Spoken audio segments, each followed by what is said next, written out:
Welcome back to my channel Infinite Shiksha. बच्चों कैसे हो आप? प्यारे बच्चों, अभी जो हम वीडियो बनाने जा रहे हैं वो जो वीडियो है वो है इन्वेस्टमेंट मल्टीप्लायर मैकेनिज्म की। ये है क्या?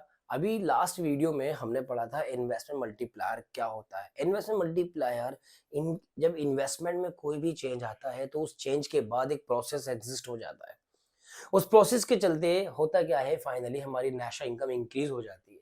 तो नेशनल इनकम में होने वाला ये इंक्रीमेंट होता है, ये किस तरह हो जाता है, इस प्रोसेस को हम कहते हैं इन्वेस्टमेंट मल्टीप्लायर मैकेनिज्म या प्रोसेस ऑफ इन्वेस्टमेंट मल्टीप्लायर।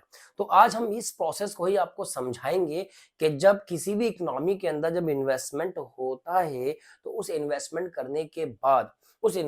के बाद जो आपकी इकोनॉमी के अंदर चेंजेस आना शुरू होते हैं, जिन चेंजेस के कंसीक्वेंसेस में आपकी नेशनल इनकम बढ़ जाती है, वो किस तरह के चेंजेस आते हैं वो हम आपको आज की वीडियो में बताने जा रहे हैं।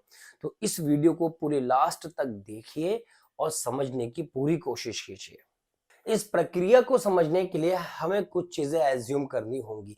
जैसे हम ये एज्यूम कर लेते हैं कि हमारी इकोनॉमी के अंदर जो इन्वेस्टमेंट के अंदर चेंज आया है, जो हमने इन्वेस्टमेंट किया है वो 100 करोड़ का हुआ है, 100 CR का। ठीक है। और दूसरी चीज हमने ये भी मान लिया कि जो मार्जिनल प्रोपेंसिटी टू कंज्यूम होगी इस इकोनॉमी की, क्योंकि हम जानते हैं कि जब इन्वेस्टमेंट होगी तो इनकम भी होगी, जब इनकम होगी तो एक्सपेंसेस भी होंगे, कंजम्पशन भी होगा। सभी का कंजम्पशन का जो एक तरह से प्रोपेंसिटी होती है सभी की अलग अलग होती है, लेकिन सभी की अलग अलग प्रोपेंसिटी के हिसाब से इन्वेस्टमेंट मल्टीप्लायर प्रोसेस को समझाना एक असंभव सा काम हो जाएगा। तो हमने ये एज्यूम कर लिया कि सभी लोग जिसकी भी इनकम बढ़ेगी वो अपनी इनकम का 50% कंजम्पशन करेगा। तो यानी एमपीसी की वैल्यू हमने मान ली 0.5। दूसरी चीज एक हमें बात ये भी माननी, तो खैर हम नहीं कह सकते, हमें एज्यूम करना, ये तो जनरली होता है कि जो एक्सपेंसेस होता है किसी एक व्यक्ति का वो दूसरे की इनकम को जनरेट करता है। यानी consumption of a one person generates of income of another person. इसको कर दियो। यानी कंजम्पशन जब किसी भी एक व्यक्ति का होगा तो वो दूसरे की इनकम को जनरेट करेगा। ठीक है। तो इस प्रोसेस के बेस पर, इन सारी मान्यताओं के बेस पर हम इन्वेस्टमेंट मल्टीप्लायर प्रोसेस को समझाने की कोशिश करते हैं। हम क्या करेंगे, सबसे पहला कॉलम बनाते हैं हम स्टेप का। सेकंड कॉलम में हमारा इन्वेस्टमेंट में होने वाला चेंज। थर्ड कॉलम हमने लिया इनकम में होने वाला चेंज। और फिर इनकम के बाद आ गया कंजम्पशन। कंजम्पशन के बाद नंबर हमने लगा दिया सेविंग का।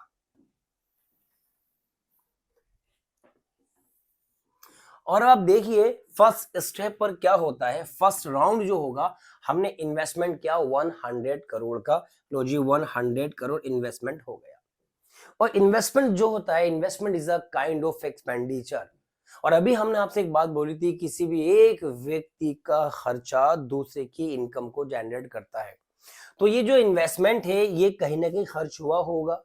अब जहां खर्च हुआ है वो भी हमारे ही देश का एक नॉर्मल सिटीजन होगा और उसकी इनकम को हम अपने राष्ट्र में ऐड करेंगे ही करेंगे। तो 100 करोड़ की इन्वेस्टमेंट क्रिएट करती है 100 करोड़ की इनकम को।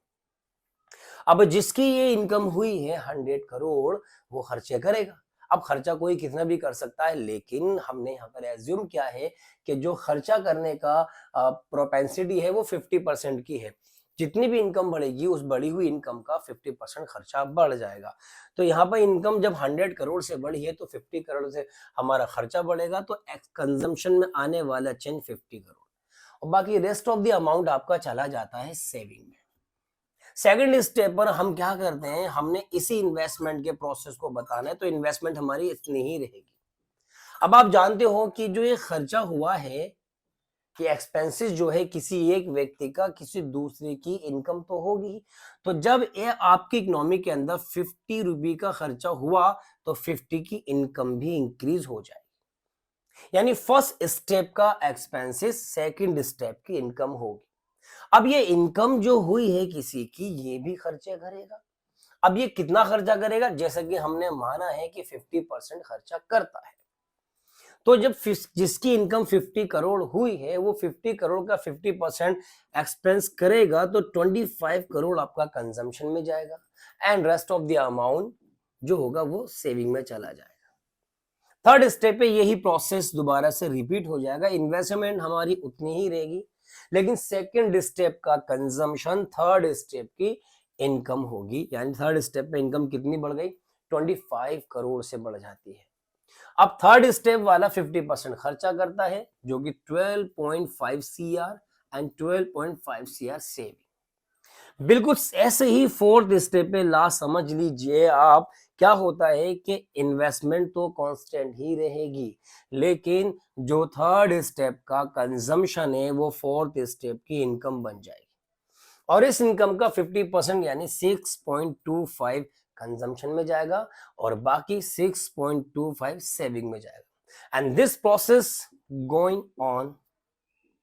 और ये प्रोसेस चलता रहेगा कब तक, जब तक कि लास्ट में आपकी इनकम इतनी कम ना बच जाए, जो लास्ट में आपका खर्चा इतना कम ना हो जाए कि जो किसी की इनकम को काउंट करने के योग्य भी नहीं माना जाता, बहुत कम, ज्यादा बहुत ही कम आपके कंजम्पशन बचता है, तो वहां पे जाके प्रोसेस स्टॉप हो जाता है। अब हम यहाँ पर टोटल करते हैं, तो मेरे प्यारे बच्चों इन्वेस्टमेंट का टोटल तो हम जानते हैं 100 करोड़ ही रहेगा, लेकिन इनकम का टोटल कितना होगा।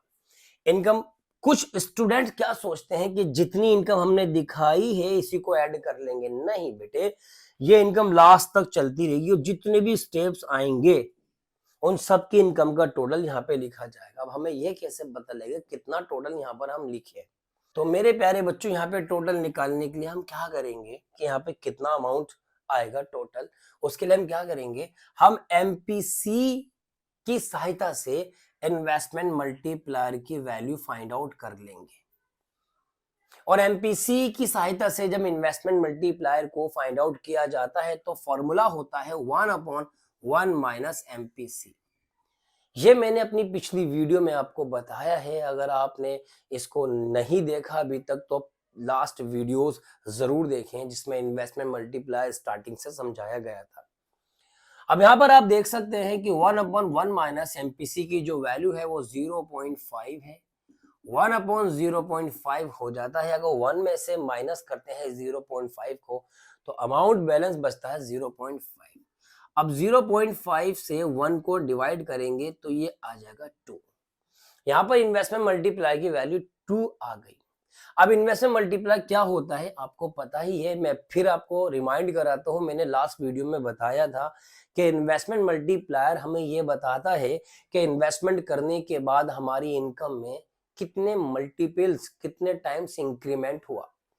यानी इन्वेस्टमेंट मल्टीप्लायर यहाँ पर 2 अगर आ रहा है तो ये बता रहा है कि इन्वेस्टमेंट करने के तत्पश्चात हमारी इनकम 2 गुना बढ़ गई।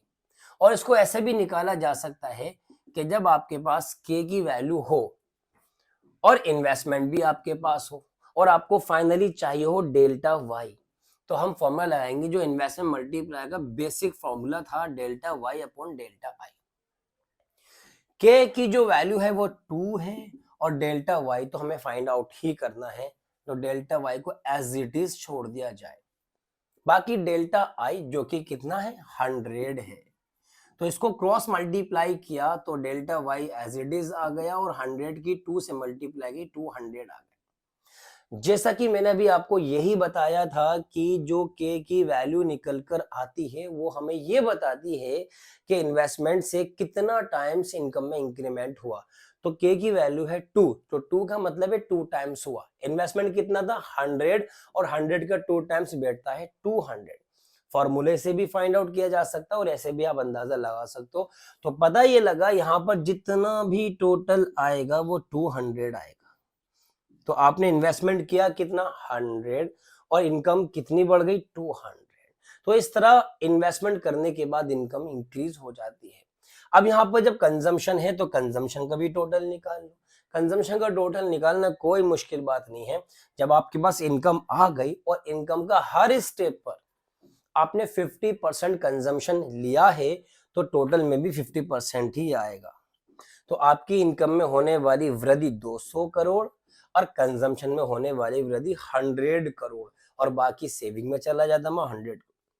तो बच्चों ये थी आपका प्रोसेस इन्वेस्टमेंट मल्टीप्लायर का, और ये बहुत ही ज्यादा इंपॉर्टेंट है। इसके बेसिस पर कुछ क्वेश्चंस बन जाते हैं, वो आप तभी कर पाओगे जब इस प्रोसेस को बहुत अच्छे से समझ लोगे। तो प्यारे बच्चों, मेरी आपसे रिक्वेस्ट है कि इन्वेस्टमेंट मल्टीप्लायर की ये जो वीडियोस थी, जिसमें मैंने आपको एमपीसी और एमपीएस के साथ रिलेशन भी बताया, इन्वेस्टमेंट मल्टीप्लायर का मीनिंग भी बताया और इन्वेस्टमेंट मल्टीप्लायर मैकेनिज्म पूरा प्रोसेस भी समझाया। तो इन्वेस्टमेंट मल्टीप्लायर का ये पूरा का पूरा कंप्लीट चैप्टर हो गया आपका। तो उम्मीद करता हूं कि आपको ये टॉपिक बहुत अच्छे से क्लियर हुआ होगा, और अगर किसी बच्चे को नहीं हुआ तो वो कमेंट में जरूर लिखें और हमें बताएं कि उन्हें किस पॉइंट पर ज्यादा प्रॉब्लम आई है। Thank you very much.